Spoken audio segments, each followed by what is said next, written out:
Given with how this game started, I honestly kind of feel okay with the result. Tuesday, October 21st, the Ottawa Senators played their 7th game of the regular season against the Edmonton Oilers. It was a home game at the Canadian Tire Centre, 7 o'clock p.m. Eastern Standard start time. It was Linus Ullmark in net for the Sens and Stuart Skinner for the Oilers. So the Sens were 2 and 4 coming in, and the Oilers were 2, 3 and 1 coming in, and they were coming in on a 3-game losing streak as well. So a couple of lineup notes. The obvious one, Brady Tkachuk continues to be out, obviously with his thumb injury. And for some reason, I don't know what's going on with Jordan Spence. Now, I know he made that big blunder in the last game at the end, that ended up costing them. But he didn't play tonight, so Matt and Paulo ended up taking his place tonight. I don't know. Maybe it was because of the play he made in the last game, but I don't know. This is now the third time Spence has sat out a game this year, so I don't know what's going on there. And also, one more thing here, McDavid came into this game with 0 goals. And I called it. I said it. I said, well, he's probably going to score his first tonight. And spoiler alert, he did. Alright, so let's go ahead and break down tonight's game. Once again, this is kind of a rarity, so I feel like it's not very often where you see me feeling kind of okay after a loss. I feel like that's rare for me, but given the result and given how this game started, which I will get into, and the opponent, I kind of feel okay with this result, to be honest. So the Sens fall 3-2 in overtime to the Oilers. The Oilers go to 3-3-1 on the season, and the Sens fall to 2-4-1. So we'll get into the stats here, and honestly, it was a pretty even game for the most part. So the shots were 25-21 Oilers. Face-offs, once again, the Sens dominate in the face-off dot, 59.1% compared to 40.9% for the Oilers.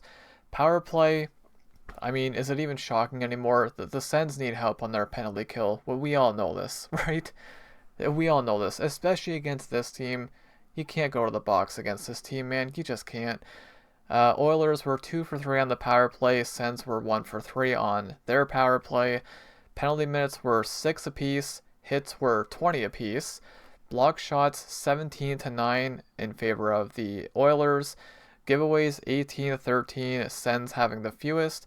And takeaways were 5-1. Apparently just one takeaway for the Sens. So that's kind of a shocking stat there. And these two teams will meet again on March 3rd. That is the second and final meeting of the season. So yeah, again, all in all, very even game, but there's one thing that made the difference tonight, and you probably know what it is. That's So we'll go ahead and break down the game. But again, for what it's worth, I honestly kind of feel okay with how this game ended up, given how it started. So we'll go ahead and go through my notes here. So first period, there were not a lot of whistles. The period was flying by, like just endless play, which I think most people are a fan of. But it was kind of weird because there wasn't really too much going on. The Sens didn't get their first shot until around the 7:30 mark, like 7.5 minutes into the first period. And the Edmonton only had 3 shots, so it's not like there were a lot of chances really going on early in the game. So yeah, but the period was flying by at the start. I couldn't believe it. It's like, dang, are we trying to speed around the game here? um, so there was a cross-checking penalty by Nurse, and I honestly thought it was kind of a weak call. Wasn't sure about that one, to tell you the truth, but the Sens would go to the power play, and there was a short-handed breakaway for Mangiapane, but he actually ended up missing the net. He never got a shot on that breakaway, so I'm like, my goodness, guys, listen, I don't know what's going on with these special teams, but they got to figure this out. Like, the power play has been good. The power play has been good, but they're still giving up, like, short-handed breakaways and 2-on-1s. Like, they gotta fix this, man. Like, it's a mess. It's an absolute mess. So Zetterlund has a nice coast to coast play. He went coast to coast, and he did get a shot away, but it actually ended up missing the net. But that was still a nice play by Zetterlund. Still looking for his first goal of the season. Um, So the teams are playing fast, but they're playing cautious. Jamie McLennan also mentioned this during the broadcast. So they both know their records. These are two teams coming into tonight that were struggling. They still are struggling. So yeah, they're playing fast but cautious, and that's why it's like again the shots were 3-1, like 7.5 minutes into the first. There really wasn't too much going on in terms of offense. So there was a slashing penalty by Stutzla, and you know what that means. Sens would be shorthanded. Oilers would go to the power play. Come on, do I even have to say it? Oilers would score on the power play, and of course, it is Connor McDavid. Because why wouldn't it be? Again, like, just, it's amazing how I can predict these things so easily. Like, I knew he was going to score tonight. I knew it. There's no way. So McDavid does score his first of the season on the power play. Again, we all know the Sens penalty kill needs help. So that goal came at the 16:31 mark of the first period. Nugent Hopkins and Bouchard getting the assist there, and the Oilers would take a 1-0 lead. So there was a holding penalty by Edmonton. So Sens would go to the power play, and there was a 2-on-1. This was weird at the end of the period. So there was a 2-on-1 for Edmonton, shorthanded, in the dying seconds of the period. I don't think they had enough time to get a shot anyways, but still, it's like the Sens just kind of, they stopped playing. I didn't like that play, because it's like, I've always felt like you gotta play to the whistle or the buzzer every single time. But it's like they just kind of all stopped skating and they thought, okay, period's over, we're fine, but still, they gave up a 2-on-1 at the end, and I believe it was Nurse that got the shot away. I didn't put down who it was, but one of the Oilers players did get a shot. I don't even know if it would have counted, but still, just the fact that they stopped skating, I don't know. I'm never a fan of that when that happens. Just play to the buzzer, play to the whistle. That's what you should always be doing. So going into the first intermission, the shots were just 6-6. Again, there really wasn't too much going on, just the one goal. But again, I'm not feeling great because the Sens, like, there's nothing going on, right? Power play is not looking great. They gave up a 2-on-1 shorthanded. There was a shorthanded breakaway. It wasn't looking good, right? So, not feeling great. But at the same time, like, neither team was doing too much offensively. So we roll into the second period, so that power play for the Sens would carry over. They would not score on it though. So Greg gets knocked down. It was possibly a penalty on the play. Possibly. I don't know, questionable, but they don't call a penalty there. And shortly after that, it is Isaac Howard scoring his first career NHL goal from Leon Draisaitl at the 49-second mark of the second period. So the Sens started with 41 seconds of power play. They don't score, and then 8 seconds after that, they allow another goal. And again, maybe there should have been a call on Greg there. I don't know. Questionable. But regardless, the Oilers take a 2-0 lead just 49 seconds into the second period. So, again, just a slow start for the Sens. The Sens do not get a shot in the second period until about 4 minutes, a little over 4 minutes into the period was when they got their first shot. So, just another slow start to the period. There was a broken play, led to a 2-on-1 down low for Ottawa. There was a big save for Skinner there. That was a really nice save by him. But, again, just Sens can't finish. So the shots are 11-11 halfway through the game. So again, it's not a very high shooting, high event game. It didn't end up being that way, which again, you think it might be with these two teams, but it wasn't actually. So there was a 2-on-1 for Ottawa. Dylan Cousins would hit the post. So again, another bad break. Batherson would take a hooking penalty. The Sens would kill that. There was a late penalty by Edmonton again. A couple of close calls for the Sens. The power play would carry over into the third period. So again, the Sens started the second period and the third period both with a power play. So Second period was a little bit better. Shots were 11-6 Ottawa in the second period. So at this point, they are out shooting the Oilers. They're looking a little bit better, but again, they go into the second intermission down 2-0. So I'm still not feeling too great. Like, just not really a lot of great chances. Like, yeah, there was a 2-on-1 down low, and I don't know. It just wasn't feeling great at that point. So we roll into the third period. And 13 seconds into the third period, Dylan Cousins scores on the power play. That's a 5-game point streak for Dylan Cousins. 13 seconds into the period. So Cousins would score from Batherson at the 13-second mark of the third period. I'm like, okay, that's a heck of a way to start. And then about a minute and a half later, Shabbat blasts one from the point and he scores. Literally a minute and, what is this? A minute and, I can do math. Minute 36 seconds later, Shabbat would blast one from the point. That's his first of the season. Also, didn't mention it, that was Dylan Cousins' fourth goal of the season. So Shabbat would score the second goal from David Perron at the 1:49 mark, and that would tie the game. So in the span of a minute and a half, we got to tie a game here. So, like, okay, great start to the third period where they look like a different team in the first couple minutes. I don't know where that came from, but now this, I've never been a fan of this. So I did want to make a note of this.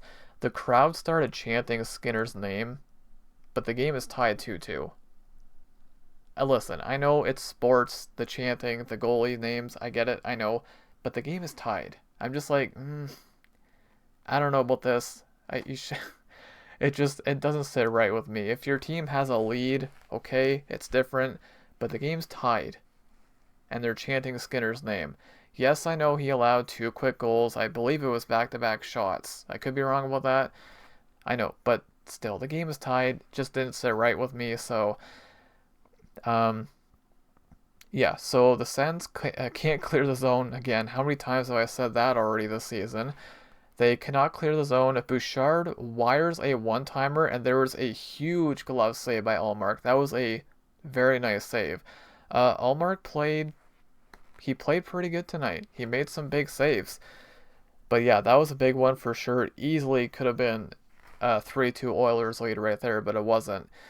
So some scrambling play by Ottawa and chances for Edmonton. This was a kind of a wild sequence here. So Ullmark was down and out.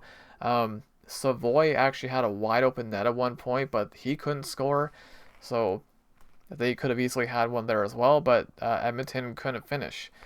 So the teams went back and forth for a little bit.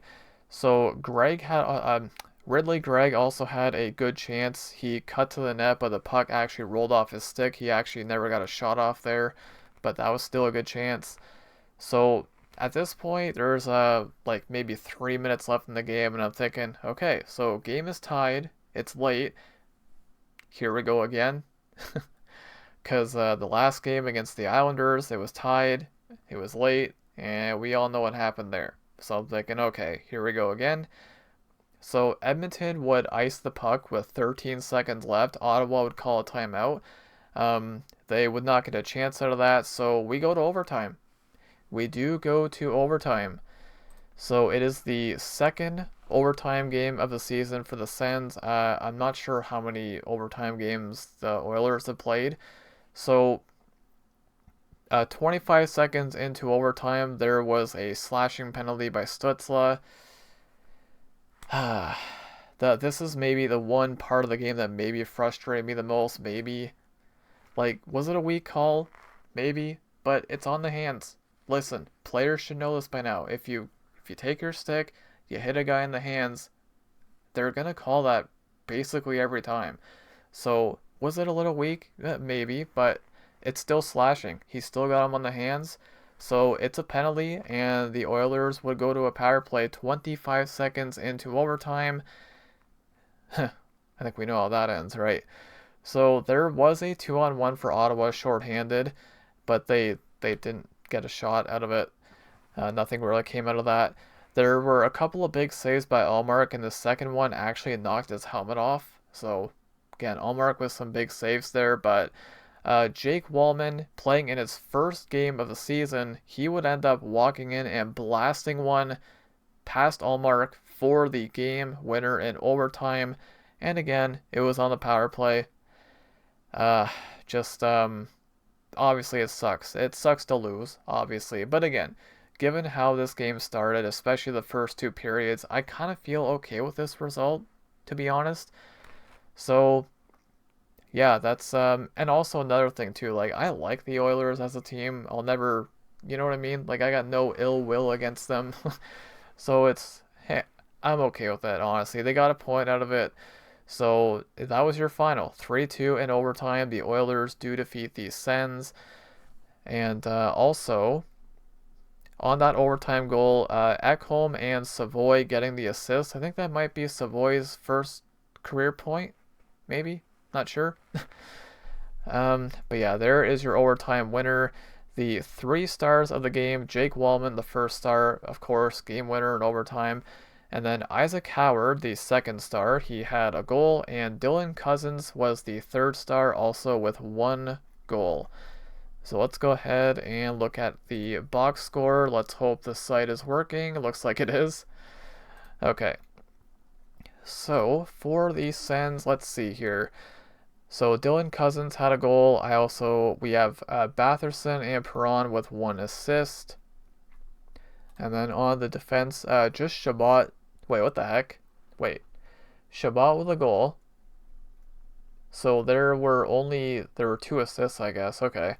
So Shabbat with the only point from the defense tonight, 1 goal. And Shabbat was also the only plus out of all the defense. Sanderson was a -1. Nick Cousins and Perron were also +1. Nobody else was a plus. Ice time leader, I'm going to assume it was probably Sanderson. It usually is. Actually, it was not. Nope, it was Shabbat. Shabbat played the most tonight with 25-22. A little bit shocking there, to be honest. Stützle played a lot too. 20-03 for Stützle, leading for the forwards. Let's have a look at blocks here. Not a ton of blocks for Ottawa tonight. So the most blocks was Artem Zub with 3. Let's look at hits here. Let's see. I'm going to guess it's probably Dylan Cousins again with the most hits. No, it's actually Nick Cousins with 4 hits. So there is that. And the stats for Allmark. Still not a great save percentage, but I mean, I thought he played pretty good tonight, honestly. He stops 22 out of 25 for an .880 save percentage, which is not great, but I thought he played pretty good. Like, he made some huge saves, and I mean, especially the 2 big saves he made in overtime. Well, there were those 2, but there was also the what was it? Yeah, the play where it was just like madness and he was down and out and Savoy had that wide open net. They could have easily scored there. And then there was also a big save before that on Bouchard, the one-timer by Bouchard. Like, that could have easily been a goal too. That was in the 3rd period. So, yeah, again, obviously it's never fun to lose, but again, given how this game started and the opponent, you know, they lost 3 in a row, the Oilers, that is. They lost 3 in a row coming into tonight. So, you know, they were hungry for a win. I kind of feel okay about this, but however, having said that, at the end of the day, you still have 2 wins in 7 games, which is not ideal. So, still early, but you can always say that for so long, right? And the Sens have a lot of weaker opponents coming up. So we'll see what happens. Again, it's early enough. This team, they got a team that can do some damage, right? They just got to put it together. And again, if you're a Sens fan, you're used to seeing slow starts in October and November. This is not news to us, right? So yeah, honestly, not a bad game. Pretty even for the most part. And yeah, that's pretty much it for that one, guys.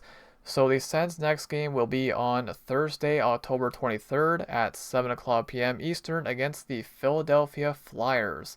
So that'll be the first meeting of the season between those 2 teams. And yeah, that's pretty much it, guys. So all in all, not a bad game, fairly even. The Oilers do defeat the Sens in overtime by a score of 3-2, and the Sens fall to 2-4-1 on the season. And I was wearing the reverse retro jersey tonight. By the way, I do want to mention, I know this is a hockey channel, but how about those Blue Jays going to the World Series? By the way, just a little side note here, I will definitely, I know the Sens at some point will be playing while those games are going on. Um, the World Series games, I'm probably gonna watch those. Those are gonna take priority over the Sens games, so there might be some shorter game reviews coming up when the World Series starts. So yeah, do look forward to that as well, especially if you're in Canada at all, like just in general, baseball fan. But I know hockey channel talking about baseball, but did want to make sure I throw that in there. So yeah, that's pretty much it, guys. So again, next game Thursday, October 23rd against the Flyers, 7 o'clock p.m. Eastern time. So do look out for that, guys. But that's it for me. Thank you all so much for watching, and go Sens go.